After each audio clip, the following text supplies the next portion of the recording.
Planetens ekosystem är vävar av biologiska sammanhang och grunden till de processer och tjänster som vi och alla andra arter är beroende av. Biologisk mångfald är ju all den variation vi har i våra biologiska system. Ofta så tänker man sig att det är variation i antalet arter, men det är också den genetiska variationen inom arter och det är också variationen mellan olika biologiska samhällen, variationen i vilka ekosystem vi har. Många företag är väldigt tydligt kopplade till biologisk mångfald, men nästan alla är ju indirekt beroende av fungerande ekosystem någonstans i sina leverantörskedjor. I våra årsredovisningar så finns inte naturens värde med som tillgång. Den biologiska mångfalden ger oss nyttan och det är nästan allt vi äter. Våra kläder, byggnadsmaterial, fibrer, alla pollineringstjänster vi får nästan gratis, rent vatten och luft och så vidare och så vidare. Men friska, varierande och fungerande ekosystem är också en försäkran i klimatproblematiken. Ett ekosystem med hög biologisk mångfald är betydligt bättre rustat att klara av de klimatförändringar som vi vet kommer.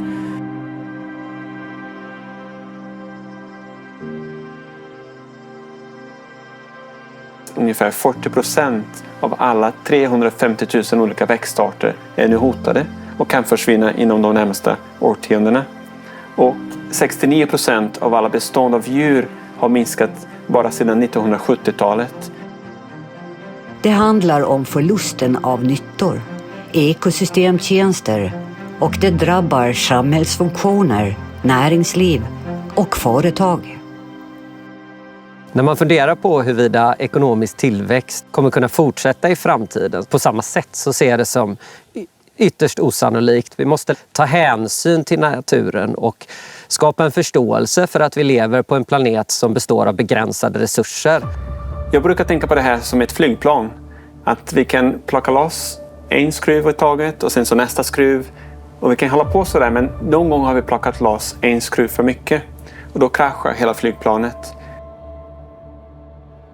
I artrikedomen finns motståndskraft, resiliens, som minskar riskerna för kollaps. Vi behöver se var finns den negativa påverkan, men var finns också affärsmöjligheterna? För biologisk mångfald är inte bara kostnader och utmaningar, utan det finns också fördelar med att främja biologisk mångfald. Företagen kan verkligen visa vägen i den här processen eftersom de kan röra sig mycket snabbare än vad politiken och lagstiftningen kräver. Om man tittar på bankväsendets roll i skyddet av den biologiska mångfalden så är det ju framförallt genom att flytta pengar till aktiviteter som värnar den biologiska mångfalden. Företag som gör gott för naturen och biologisk mångfald kan då få en billigare upplåning, men kan också få fler investerare som är intresserade av att investera i den organisationen. Det är detta vi måste få till för att kunna sätta press på den här omställningen som är så oerhört viktig. Hela världen är ett enda ekosystem. Allting hänger ihop, alla arter, inklusive oss. Hela samhället är beroende av fungerande ekosystem. Vi kan inte leva utan dem och vi kan absolut inte bedriva någon företagsverksamhet på sikt. Det kommer också nya direktiv och regleringar. EU har antagit en biodiversitetsstrategi som träder i kraft 2024 och som bland annat syftar till tillgänglig och transparent information från alla aktörer i olika värdekedjor.